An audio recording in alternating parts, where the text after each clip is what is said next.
They call him the people's champ who has no boundaries. Sean ain't got no filter either. Nope. None of the white guys want to go with me. Only you guys want to fight with me. I was like, hey, what do you mean by you guys? You black guys. He is a menace to society. Do you know where the news came from that he punched a fan? From him. Yeah, he's a beauty. And absolutely impossible to tame. He's a wild boy. He just kind of gets too involved talking shit about people. But he's one of the best things to ever happen to the UFC. So here is the thing, you guys. We're bringing you the craziest moments of the one and only Sean Strickland. His first appearance at a press conference is worth its weight in gold, and hopefully there is many more to come. Sean is probably the only man standing while he talks, and the only one roasting the audience. This is my first press conference.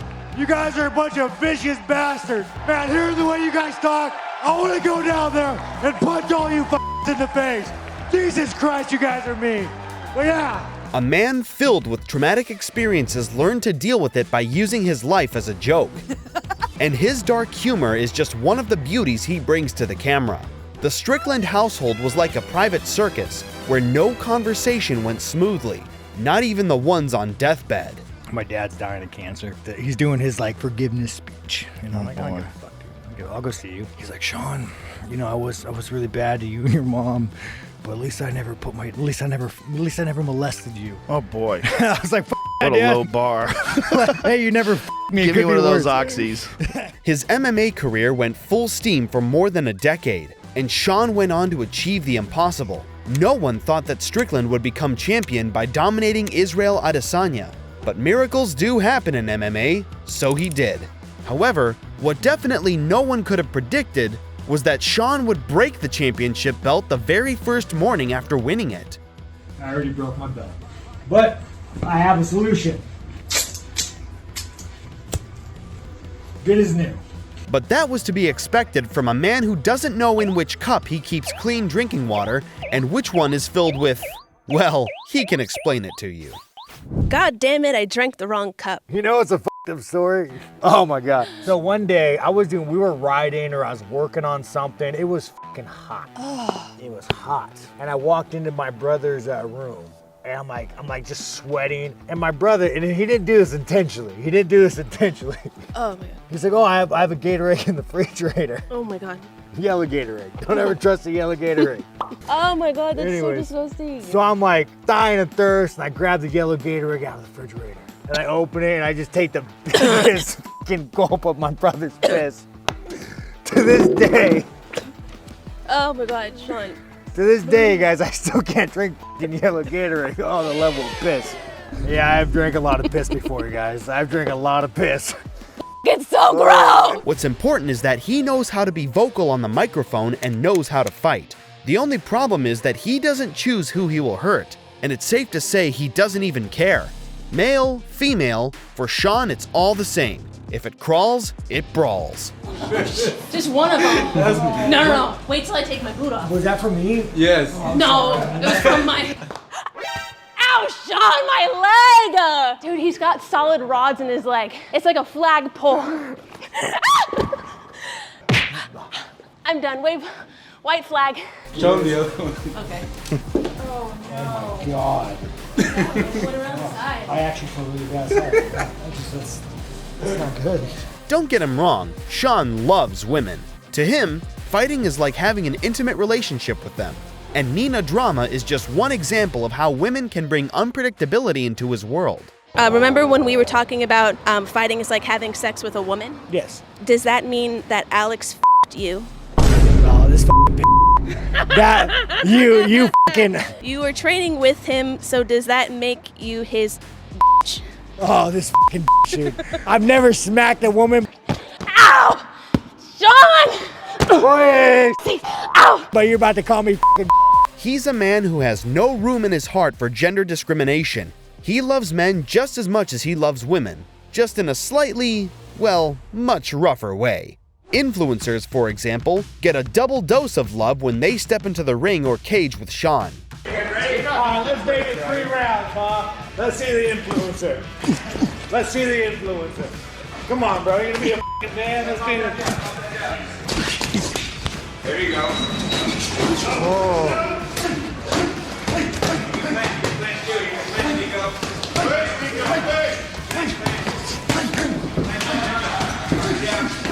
One cannot help but wonder what must be missing in a man's head to look for a spar against an MMA fighter who calls himself a functional sociopath. Poor Sneako just wanted to spar, and Sean was gentle all the way, until the last 10 seconds. Then he showed him the difference between an influencer and a professional MMA fighter. Some thought Sneako must have said something offensive, but that's not the case. Besides, when did Sean need a valid reason to beat someone up? Another guy is Dennis Douglin, a former boxer who, unlike Sneako, had something to say on the internet. According to his side of the story, he does the Spar Me Challenge, where you get some money for 10 rounds of sparring. Everything was light sparring until the 10th round when Sean went completely crazy. It turns out that the money Sean won went to charity, and he commented, "This is the first time I have ever given money to charity. The best $100 I have ever spent." Well, there is a first time for everything. Yeah, I've drank a lot of piss before, guys. I've drank a lot of piss. Before deciding on the suicidal mission and challenging him to spar, you should do some martial arts training or at least take some self-defense classes. Just don't do it with Dale Brown, because Sean Strickland is proven to be bullshido resistant. I'm gonna come here. Oh, Sorry about that. We got aggressive here. Let me help you. We got aggressive. Sorry about that. However, there are always worse people than influencers and self-defense masters who want to test Sean, as proven by the man in the following video. On the other hand, Strickland proved the words of his fans that he is indeed a real-life GTA character. This video is a prime example of wrong place, wrong time. This was by no means his night. The guy got drunk, attacked the girl, and jumped into the car to escape from security. He hit a curb, slashed a tire, and then jumped out of the car and tried to hide on the Strickland's property. Sean thought he was stealing his car when he saw him on the camera, so he got out to deal with him. First charity, then catching a bandit. Is anyone else getting Batman vibes? But seriously, out of 1,000,000 yards, he could have trespassed and gotten away with it. He chooses a man who is the embodiment of violence and a huge gun lover. Did you see his house got Yeah. broken into? Yeah. Pull that video That up. was- What a wrong house to break into. Out of all the houses. Out of all the houses to fuck with, that guy, UFC middleweight champion who is a gun nut. Yeah. And really knows how to use guns. On top of that, he's 100% out of his mind. Imagine what it's like for USADA's employees when they have to go test him. So USADA randomly showed up, and they're waiting for me to take a piss. And they came up while I was shooting. Jeans, socks, slippers, and a shotgun. The man is everything an American should be. And if you're thinking of showing up at his house unannounced, we have some advice for you. Don't do it. The 2-week-old unrefrigerated pie. Dumb ways to die.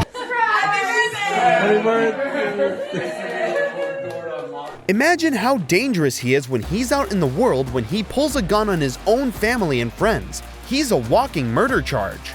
If you know me, you would know that I don't leave my house because you see the way these people act in the crowd. If I had to be around these people in public, I would probably get a murder charge. So I don't drink, I don't leave my house, especially that guy clamping right there. That guy's like, yeah, I bet you drive a big lifted truck, your dick's about this big, let's go. Let's go.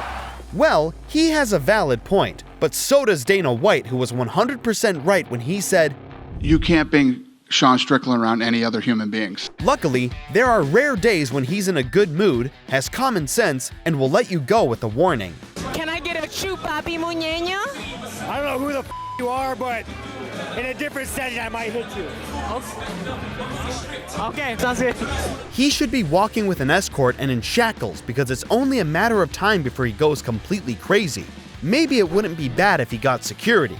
Not for himself though, but for everyone else. Wow. Oh my goodness. Oh, wow. However, DDP wasn't attacked for no reason. True, Sean doesn't need a good reason, but believe it or not, this time he had one. At the press conference for their fight, Dreykus used Sean's traumatic past to provoke him. Dana White, who has the job of a promoter in his little finger, deliberately had them sit behind each other in the audience. Strickland, who is twice as crazy in front of the cameras, uses the small distance to attack his future opponent. The best thing about that moment was the way he showed Gilbert Burns' kids to move before he went crazy, which is one of the most Strickland things ever. If he doesn't hurt you physically, he'll do it verbally. He's not afraid to point out his own mistakes, so you can bet he'll do the same with others. Being his opponent means listening to him abuse the mic for an entire press conference. In fact, he's so loud he doesn't even need a microphone. It's no wonder he beat Izzy, considering how much he grilled him before their fight. If you came to the press conference just because of Sean, you weren't wrong. Oh man, I made the champion man with his frosted tips and his gay little watch. Oh no! Man that beats off the cartoons is gonna beat me. Grown-ass man on TikTok. Maybe that's the problem, bro. Bro, you're gonna break a nail. Calm down. I'll break your face. I'll break your fucking face. Hey, I'll break my nail in your Get face. this man. He's a solid guy. He's a good guy. I know Judge's cartoon porn addiction. I'm not gonna be that guy. Hey, Izzy, why don't you tell me what not to do? No one didn't want to be in Robbie Lawler's seat that day, which was the best seat in the house. It was like Israel was made to be mocked by Sean. Strickland had a good comeback to everything he had to say. He's authentic and comes up with a lot of stuff on the spot. However, make no mistake, you don't have to be his opponent to get roasted. Why don't you guys like Cheeto? He's a fucking warrior. He's a stand-up guy. This top G over here, motherfucker with a status, trying to let dudes fuck his wife. Cheeto's a fucking stand-up motherfucker. He's a fucking hard man. Let's make America I got great you, again. fucking Cheeto. Let's go. Let's go. Me and Thunder Thumbs himself, you guys. We're here. I'm here. We're all here. Let's have a party. Colby is an utter piece of shit. If you know Colby on a personal level, he fucked over everybody he fucking knows. And I take Colby as a personal insult to me. The Trumpsters, the Republicans, you guys are my fucking people. The blue collar workers, you guys are my fucking people. And you have a cunt like Colby, come in here and taking up the banner. He don't give a fuck about you. And him making fun of Leon's dad, that is the biggest fucking cunt move you can do. Sean Strickland is a national treasure, and the thing about him is that he says what everyone else is thinking. That's why people love him. He is an eloquent, direct, honest, and politically oriented man. After all, what can they do to him? Sue him? I don't give a fuck about being sued. You think I give a fuck about that? Ah, the true man of the people who doesn't give a duck if he will get canceled. You're in Toronto. Welcome. Glad to hear it. It's been great. Are you Canadian? Of course I am. Are you part of the fucking opposition? Are you? I don't know how to phrase that. You got like, yeah. Well, I did want to ask. Did you vote for Trudeau? I'm not gonna say. And let me tell you something right now. If a man says he's not gonna say, like, if you ask him, motherfucker, did you vote for Biden? He's like, well, I'm not gonna say. That's none of your business. He voted for fucking Biden. Sean, so hey, Sean, I'm glad you've had great experiences. So this is what I'm talking about, you guys. The enemy of Canada. We've got a pretty supportive gay and lesbian community in this city. I did want to ask you about something you wrote a couple of years ago. You said if I had a gay son, I would think I'd... Oh, look, another. I'm saying in the swamp, you guys, the swamp. You become a champion, you become a star, and someone says... Let me ask you something. Are you gay? I had the chance to interact with a more diverse... Are you? Let me know. Are you gay? Can I get an answer? Well, no, I'm asking. This is a part of. Are you a gay man? I'm an ally of the community. Okay. If you had a son, then he was like, he had a son, he was gay, you'd be like, oh man, you don't want a grandkid? No problem with it. Oh man, well dude, you're a weak fucking man, dude. You're part of the fucking problem. You elected Justin Trudeau, like, when he seized the bank accounts, like, you're just fucking pathetic. The fact that you have no fucking backbone and has he shut down your fucking country and seized bank accounts, you ask me some stupid shit like that, go fuck yourself. Move the fuck on, man. I feel like that really answered the question, but I did want to ask also things you said about the trans community. You said this past October when they announced the Bud Light sponsorship that you'd go so hard on Bud Light in your next fight, they'll have to accept me or denounce me when they know what, and will know what they stand for. Are you still going to use your fight time to kind of speak on that? Here's the thing about Bud Light. 10 years ago, to be trans was a mental fucking illness. And now all of a sudden, people like you have fucking weaseled your way into the world. You are an infection. You are the definition of weakness. Everything that is wrong with the world is because of fucking you. And the best thing is the world's not buying it. The world's not buying your fucking bullshit you're fucking peddling. The world is not saying, you know what? You're right. Fucking chicks have dicks. The world's not saying that. The world's saying, no, there are two genders. I don't want my kids being taught about, who they could fucking school. I don't want my kids being taught about, their sexual preference. Like, dude, this guy is the fucking enemy. You want to look at the fucking enemy to our world? It's that motherfucker right there. Notice how he read the reporter's intentions in the first 3 seconds. Judging by the feedback, he made many Canadians proud and earned many fans. If he ever runs for president, you know who to vote for. I'm fighting Izzy the Chinese man, you guys, and here's the thing. I always call Izzy the Chinese champion, but Izzy's not the Chinese champion. Izzy is a modern day man. Izzy is a Chinese slut. He sold himself for $1, and you guys, we're gonna bring that belt back to America. Let's fucking go.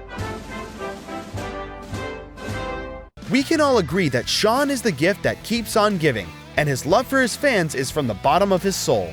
So here is the thing, you guys. And last thing, before I go, you guys are fucking awesome. I love you guys. You guys love me when I get knocked out. You love me when I win.